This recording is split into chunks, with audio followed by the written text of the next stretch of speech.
After that trial was over, I said, I'm out of here. Said, I've seen enough. I've seen enough. This is not going to work for me. Yeah. I mean, even myself, like there's been dating apps that I've tried that I'm like, I don't like this. It just seems like a cesspool of catfish, of a place to just go and get catfish. Like eHeart or Match. Like, even Black people meet, I feel like those places are just cesspools for just getting catfish. Mm-hmm. But it's definitely not easy out here, I'll tell you that much. Yeah. But I just wanted to kind of switch gears a little bit and ask you, you mentioned this earlier in the episode, as a woman of faith, how important is it to you for the person you're dating to be of faith as well? It's not negotiable, deal breaker. Mm-hmm. Like, I'm not even interested in anybody that does not like believe in Jesus or claim to be like following him wholeheartedly, just because of like my values and how I envision my life, how I envision my raising my children. Like, we will be in conflict if we have differences on that level. So at a core level, it's like, this is non-negotiable for me. Mm-hmm. That makes sense. Yeah. And the reason why I asked is because, when doing research for this episode, I stumbled across this kind of blog where this woman, she was a woman of faith about our age, and she was talking about how she's dated men who weren't of faith, and everything was great in the beginning, but then it got to a point where it was kind of like this power struggle where she was expecting him to convert and become more faith, whatever her faith was, and he was kind of like, I don't understand why this is so important to you. Yeah. And she was saying that, like, it's so important to me that it's a part of who I am. Right. By you kind of choosing not to accept that is you not accepting me for who I really am. So that's how she saw it. And, eventually the relationship ended, unfortunately, even though they really did love each other. Have you personally ever dated someone who wasn't of faith? And if so, how was that experience like for you? Girl, put your seatbelt on. Yes, I have, and it's been tragic. So I'm just gonna pick one example. Mm-hmm. So there was a guy that I dated for like 3.5 years from, I don't even know how old I was. I think I was 17. Mm-hmm. So I was about 20 or so. Yeah. Toxic. You said 17 till 20? Yeah, definition of toxic. So, like you said, it started off great. Like, as in the clouds, over the moon. Mm-hmm. Oh, this person's so great. Like, we laugh about this. We can, and at 17, you don't know anything. You don't even know who you are. Your brain is not even completely developed. Your prefrontal cortex is not even all there. So I'm thinking, I'm about to marry him. He's going to be the love of my life. Absolutely not. So I think one of the things that I made clear to him is that I really do love God. I have a relationship with God, and I want to share that with you. And he was like, I believe in God, but I don't go to church, and I never intend to. So for me, I thought, like, eventually down the line, like, he'll come to church with me and it'll be fine. But honestly, I think one of the things that made that relationship so tragic is that there was no moral standard. Like, there's nothing that I was like submitting to, and there was nothing he was submitting to. There was no like higher power really like guiding our relationship.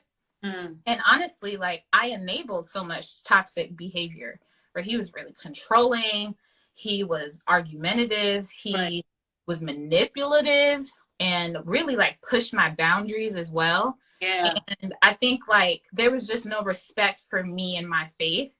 And, I held on because I love him. Like, that's my best friend. Like, I want to be with him forever. But honestly, this integral part of my life meant nothing to him. Right. And I suffered, like, as a result.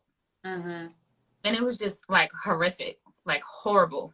I'm sorry you went through that. I learned from it. I've learned a whole lot from it. So I'm grateful for that. But literally, such a toxic relationship that just was not helpful in any sense of the word. Yeah. That kind of makes me wonder then, with you saying that, it makes me wonder, is it possible? And, feel free to answer if you want, but people in the comments answer, because I don't have an answer.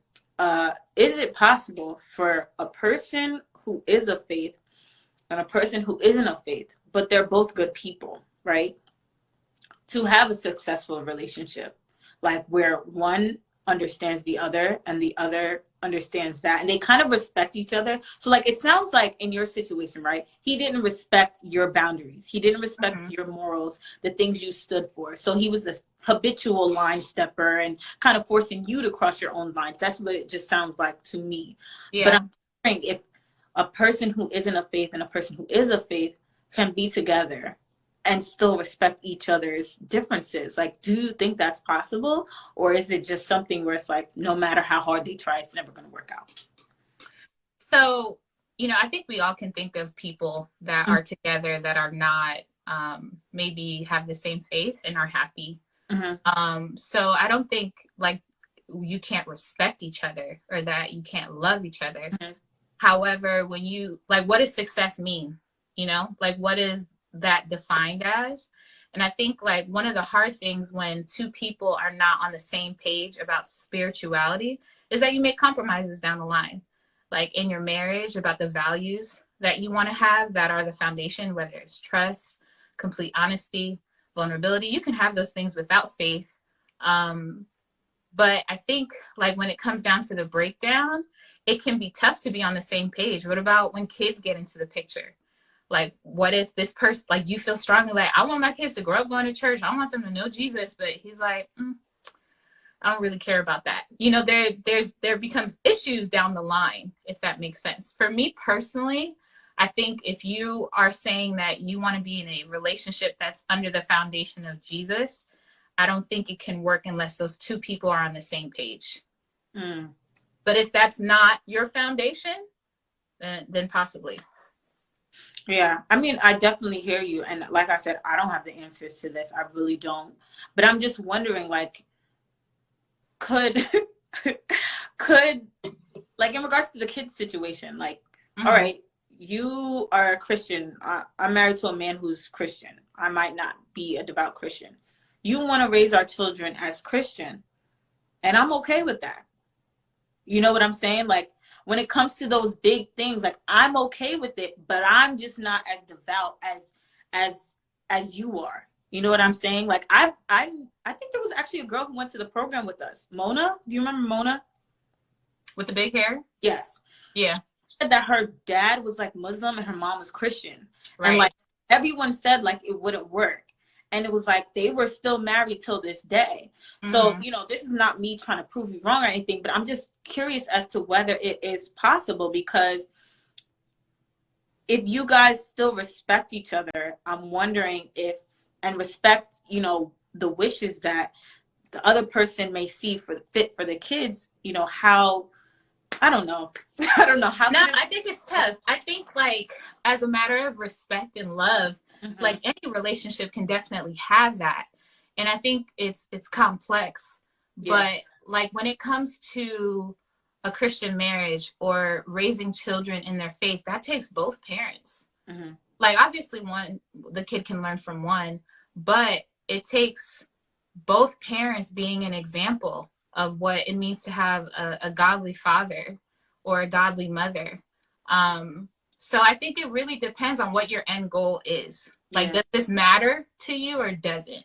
Yeah. Like, you can still love somebody, be with them, rock with them, but it just depends on, like, what do you want your foundation to be and where do you want to go? Yeah. And, I think that it kind of goes back to what your non-negotiables are. Like, if you walk into the situation, you know that your non-negotiable was having a person who is of faith, and you married a person who isn't of faith, that relationship is going to be tumultuous from the day y'all married to the day y'all, God forbid, divorce. You know what I'm saying? Yeah. But let's just say, what if it's not a non-negotiable for that person? Everybody's different. Let's just say it's non-negotiable. I'm just wondering, is it still going to be that major to them? I don't know. I could hypothesize and go on about this forever. This is just me, like, being me and just trying to play devil's advocate. It's tough, and it's Mhm. definitely something that I think both people have to really think about before they